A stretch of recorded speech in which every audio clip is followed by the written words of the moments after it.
हूं किरण रावत और आप देख रहे हैं समाचार फॉर यू। एक नजर आज की हेडलाइंस पर।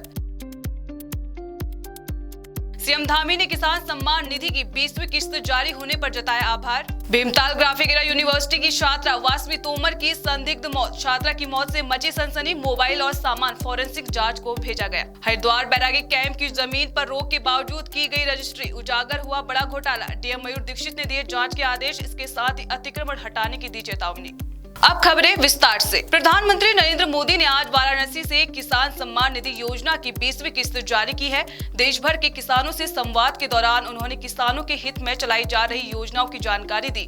देहरादून में भी इस मौके पर कार्यक्रम किया गया, जिसमें सीएम पुष्कर सिंह धामी और कृषि मंत्री गणेश जोशी ने हिस्सा लिया। तो वहीं मुख्यमंत्री ने प्रधानमंत्री को अन्नदाताओं का सच्चा हितैषी बताया। किसान सम्मान निधि 2018 से ये योजना प्रारंभ करी और उसकी आज 20वीं किस्त देश के अन्नदाता भाई बहनों को, किसानों को समर्पित की, उनके बैंक खातों में डीबीटी के माध्यम से डाली। मैं आदरणीय प्रधानमंत्री जी का और आदरणीय कृषि मंत्री जी का बहुत धन्यवाद करता हूँ।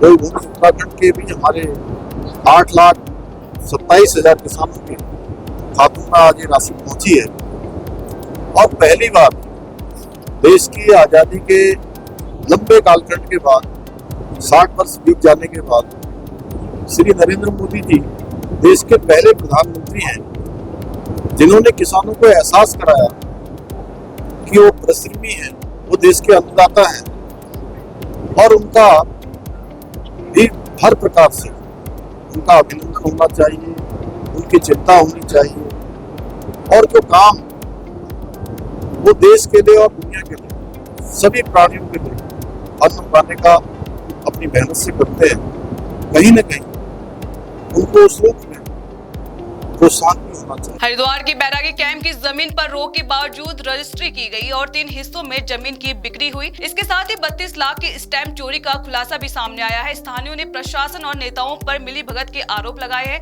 वहीं डीएम मयूर दीक्षित ने जांच के आदेश दिए हैं। इसके साथ ही अतिक्रमण हटाने की भी चेतावनी दी है।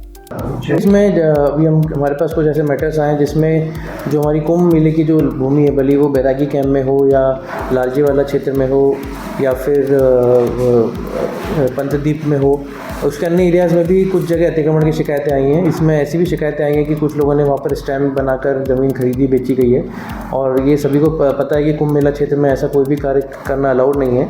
इसी क्रम में हमने एक सूची बनाई है, डिटेल सर्वे किया है पूरे क्षेत्र का। अतिक्रमण हमने चिन्हित कर लिए। उसमें कुछ अतिक्रमण पक्के भी मिले हैं, कुछ अतिक्रमण कच्चे मिले हैं। उन पर हमने नोटिस सिंचाई विभाग के द्वारा सर्व करा दिए गए हैं। नोटिस देने के बाद अभी उनसे पेपर्स मांग रहे हैं और हमने आज और कल मिलकर हमने वहाँ पे अनाउंसमेंट्स भी कराए हैं। जगह जगह अनाउंसमेंट्स भी करा रहे हैं कि अगर किसी के पास कोई भी लीगल डॉक्यूमेंट है तो वो सिंचाई विभाग को या उप जिलाधिकारी को जरूर प्रस्तुत कर दें। और इसमें मेला प्रशासन भी साथ ही में हमारे कार्य कर रहा है। हम पूरा प्रयास कर रहे हैं कि इस भूमि पर कोई भी तरह का अतिक्रमण आगे भी ना हो और जो पुराने अतिक्रमण है उनको भी हम चिन्हित करके उनके विरुद्ध कार्रवाई करें। भीमताल स्थित ग्राफिक एरा विश्वविद्यालय की BCA द्वितीय वर्ष की छात्रा वासवी तोमर का शव हॉस्टल के कमरे में फंदे से लटका मिला। जानकारी के मुताबिक जब लखनऊ निवासी वासवी कमरे से बाहर नहीं निकली तो छात्राओं ने दरवाजा तोड़ा, जहां छात्रा का शव मिला, जिसके बाद घटना की जानकारी पुलिस को दी गई। पुलिस जांच में जुटी है। इसके साथ ही शव को पोस्टमार्टम के लिए भेज दिया गया है। ग्राफिक एरा मेरा गांव हिल कैंपस का ये मामला है। BCA द्वितीय वर्ष की छात्रा थी, उसकी आत्महत्या की सूचना पर पुलिस मौके पे गई है। तब तक उस शव को अस्पताल ले आया गया था। पुलिस ने पंचायतनामा भरा है और पोस्टमार्टम एक पैनल के माध्यम से रिकमेंड किया है। पैनल के माध्यम से उसका पोस्टमार्टम किया गया है। पुलिस इसमें तमाम पहलुओं पर जांच कर रही है और उन कारणों का पता लगाएगी जिस कारण से ये घटना हुई है। परिजनों के जो भी कंसर्न है उन सभी पे जांच की जाएगी। अभी ये कहना जल्दी होगा कि किस कारण से ये आत्महत्या हुई है। खबर रुड़की से है, जहां रुड़की पुलिस ने अंतर्राज्यीय बाइक चोर गिरोह का भांडाफोड़ करते हुए 3 आरोपियों को गिरफ्तार किया है। इसके साथ ही चोरी की गई 11 मोटरसाइकिलें बरामद की है। बता दें कि गिरफ्तारी सोलानी पुल के पास चेकिंग के दौरान हुई। आरोपियों ने रुड़की, हरिद्वार, मुजफ्फरनगर और सहारनपुर से चोरी की बात कबूली। गिरफ्तार तीनों आरोपी लंबे समय से वारदातों में शामिल है। बेसिकली कुछ समय से बाइक चोरी की घटनाएं बढ़ रही थी या कुछ गैंग काम कर रहे थे, तो सीओ साहब के नेतृत्व में एक हमने स्पेसिफिक टीम बनाई थी जिसको हमारे इंस्पेक्टर मणिभूषण लीड कर रहे थे। तो उस टीम ने लगातार सीसीटीवियों को ऑब्जर्व किया। जिन पॉकेट से बाइकें चोरी हो रही थी उन पे हमारा सर्विलेंस बढ़ा। तो फाइनली कल इनको एक चोर मिला जिसके पास से चोरी की बाइक मिली। सख्ती से पूछताछ करने पर उसने अपने 2 साथियों का नाम बताया। जो ये 3 लोगों का जो गैंग है, इनकी निशानदेही पर 11 बाइकें हमको रिकवर हुई हैं, जिन पे 4 पे ऑलरेडी मुकदमा दर्ज है। बाकी बाइकों के मालिक तक हम अप्रोच करेंगे कि उनके मालिक कौन हैं, उन्होंने कब उनकी बाइक चोरी हुई या कहाँ मिसिंग या चोरी लिखी है, वो अभी हमारी पड़ताल का विषय है। तो एक बहुत अच्छा काम, जिससे एक अच्छा मैसेज पब्लिक तक जाएगा।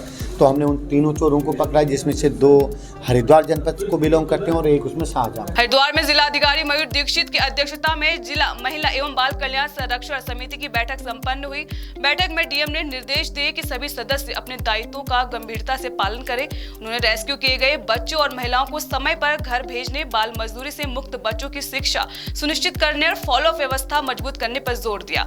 साथ ही अन्य जनपदों से संबंधित बच्चों की सुपुर्दगी से जुड़ी जानकारी प्रोबेशन अधिकारी और CWC तक पहुंचाने के निर्देश भी दिए। इस बुलेटिन में फिलहाल इतना ही। उत्तराखंड की तमाम बड़ी खबरों से जुड़े रहने के लिए देखते रहिए समाचार फॉर यू। नमस्कार।